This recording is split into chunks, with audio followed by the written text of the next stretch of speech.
Hello and welcome. In today's video we are going to be covering the Mazda 3. Now this is a relatively new car to Gran Turismo 7 because it was added with update 1.31, and in my original review of the Mazda 3 I went on to state that it is an incredible beginner's vehicle and one of the best hot hatches in Gran Turismo 7. Now after having the vehicle for quite some time now, my statement still remains. This car has good acceleration, has an all-wheel drive system, which means when it comes to handling, well, you either get the chance to throw it completely sideways, or you can decide to have the power split evenly and take the corner in a reasonable fashion. Now yes, every now and then the vehicle does experience understeer, but that is something you can just drive through. Now originally the Mazda 3 comes with 177 brake horsepower from a 2-liter engine once you purchase it standard. And also one of the reasons I said it was one of the best beginner vehicles, because the vehicle only costs 37,000 credits. It is incredibly cheap, it's extremely affordable, and it is relatively a decent vehicle. And I went on to also state that the vehicle can compete with the likes of the Golf 7 GTI as well as a Mercedes AMG A45. So after that updates, well, some things have changed and Gran Turismo has decided to make the Mazda 3 even better.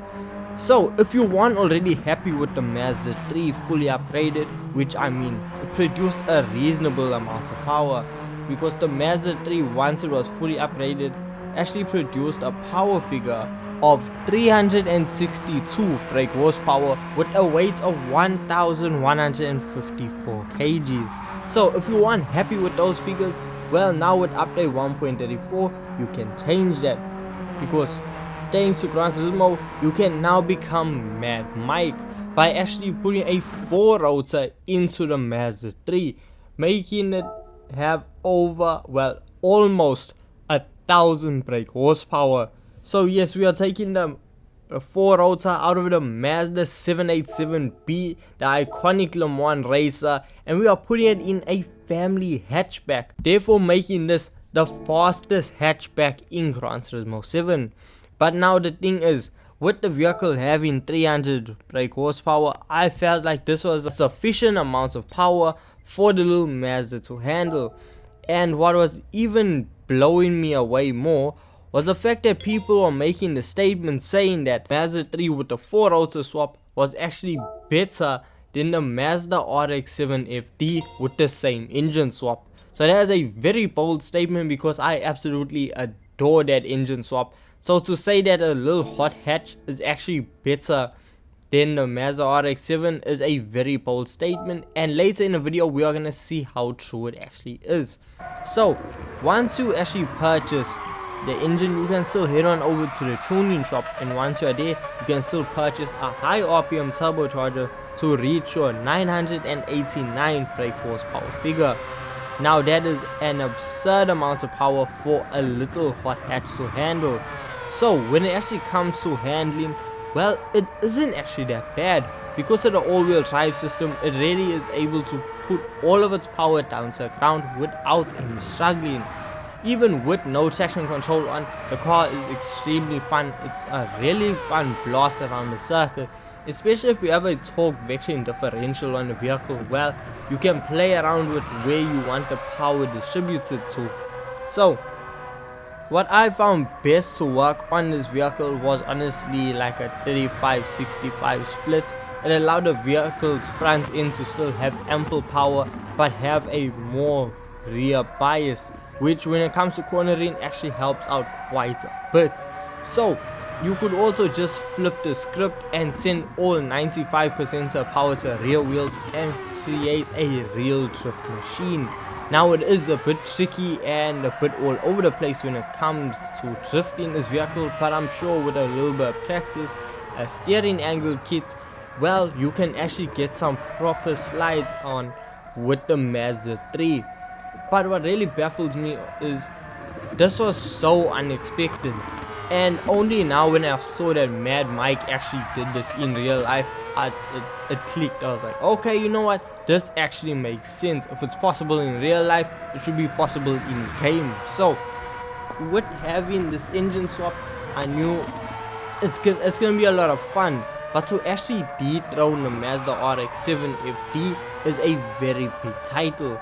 So when it comes to actually running lap times of the two vehicles, well, I'm gonna head on over to Trial Mountain. Now I've already previously done the Mazda RX-7 and that vehicle set a 1 minute 48 flat, and this was now when I was comparing it to the Nissan R33 GTR swap. So that engine swap actually beats out the Mazda RX-7. So let's see if the Mazda RX-7 is actually gonna lose again. Frankly, I hope not, but if it does, this is really gonna change everything for me. Now when it comes to the differences between the Mazda RX-7 and the Mazda 3, well, it really just comes down to how the vehicle actually feels to drive. Once you're behind the wheel of the Mazda RX-7, well, you just feel like you're fighting for your life, but in a good way. It isn't too overpowered, the vehicle handles the power decently well, and the way it's able to travel and just throw itself around corners is an absolute blast. And it just gives off such a great sense of speed. It feels like you're doing 1,000,000 miles per hour because you almost are. You see yourself traveling well over 300 kilometers per hour in a vehicle that really shouldn't be able to do that. I mean, the Mazda RX-7, by no means am I putting the vehicle down, but it is a bit sketchy to be behind the wheel. But that is just part of the fun. It's part of fun being behind a classic JDM vehicle with a ton of power. Yes, it's not going to be able to handle it as well compared to the modern day equivalents, but the car is still going to set an incredible lap time. Now when you jump on over to the Mazda 3, it also handles the power incredibly well. Better in fact, because of that all-wheel drive system, it just separates the power, and just having the power go to both the front and the rear, there's no slippage compared to the Mazda RX-7, and that's where the RX-7 actually lost a lot of time, because the RX-7 was sliding out and the Mazda 3 was just cool and conservative. It went through corners a lot quicker than the RX-7.